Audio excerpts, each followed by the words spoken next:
When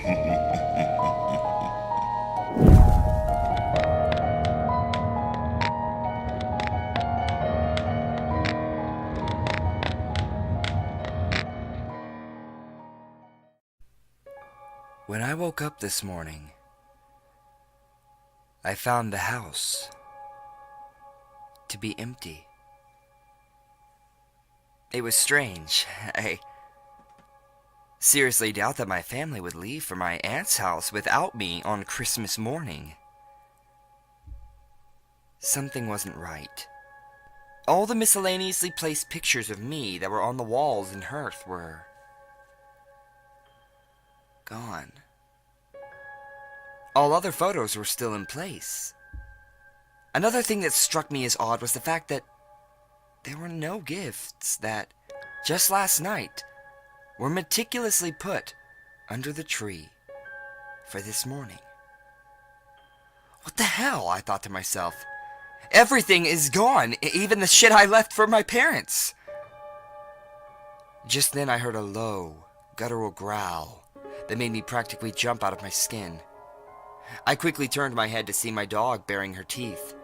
In a semi-defensive position, she stared at me with a terrified look in her eyes as she growled. I took a step toward her, and she ran into the other room as fast as she could. She even left a nice piss stain in the carpet. Shit, I muttered under my breath. Something definitely isn't right. I walked through the house, and everything was a mess. Tables and chairs were turned over, and lamps were smashed. It looked as if a tornado went through the place. I felt like shit. I guess a good analogy would be, I felt as the house looked. I felt as if a cement truck had just punched me in the gut. I went upstairs to go to the bathroom and wash myself. The smell of cigarette smoke and cheap booze filled the air.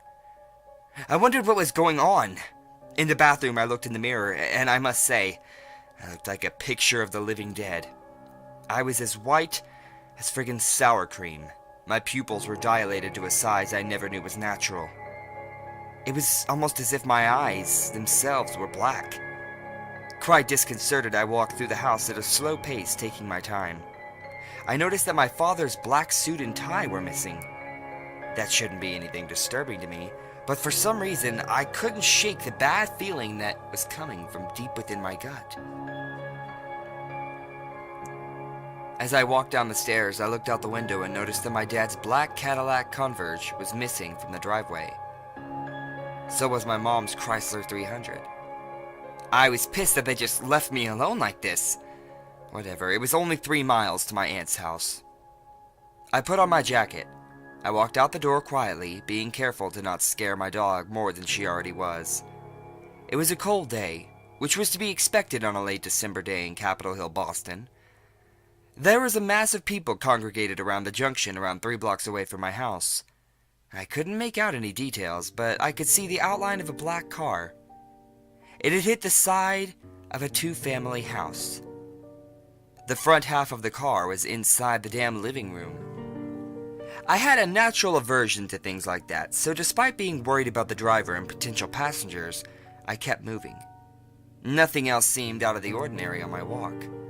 Just your typical Bostonian good morning, which is a bump in the shoulder and any of the several established cusses. I arrived at my aunt's house about 2 hours after setting off. Yes, I took my sweet time. Looking in the window, I could see several family members, nuclear family included, huddled around the table. I was mad as hell, but then I took a good hard look at everyone inside. All of them had such a somber look on their faces for such a joyous holiday. Each person also had a black suit or dress on.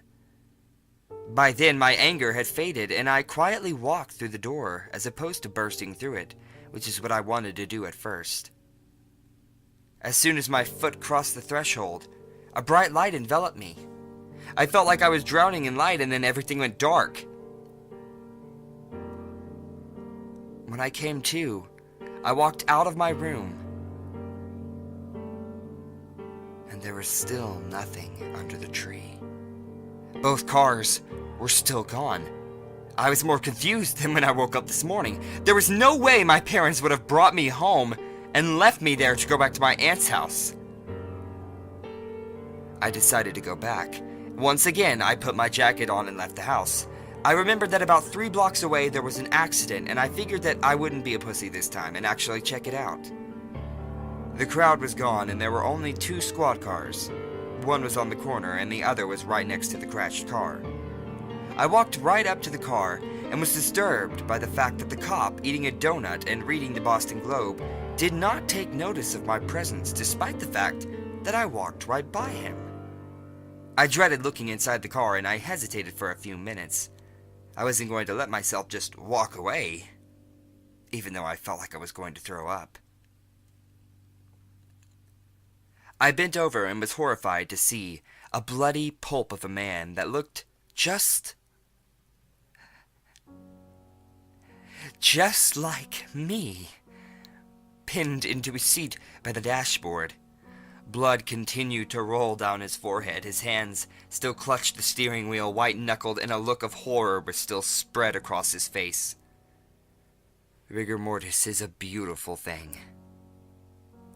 In the distance, I saw an ambulance cruising towards the car with lights flashing and the speakers occasionally letting out a beep or two.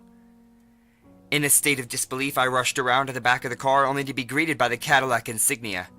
I rushed to the squad car and started yelling at the cop, hoping to get a response, but none came. I ran to a nearby driveway and picked up pebbles and started throwing them at the cop's window. He suddenly sat up alert and he turned his head in my direction. With a quizzical look on his face, he turned his head away as if he didn't see me and went back to his donuts in the morning paper. I ran as fast as I could, but I only got a few feet away when I tripped on something. As I hit the ground and lay there, a bright white light, exactly like the one from before, came over me again. It all came back to me in a flash. Pulling out of the driveway, running through the red light, worried that I would be late, getting T-boned by the damn Kia, shielding my face with my hands from the shattered glass, trying desperately to gain control of the car again, going through the wall of the 2 family, being pinned to my seat by the dashboard, and finally, choking on my own blood as it welled up in my lungs. When I woke up this afternoon, I found the house to be empty. It was strange. I seriously doubted the family would leave me asleep while they went to my aunt's house on Christmas Day. Something wasn't right.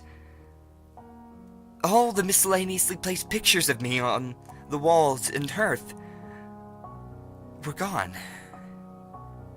All the other photos were still in place. Another thing that struck me as odd was the fact that there were no gifts that, just last night, were meticulously put under the tree for this morning.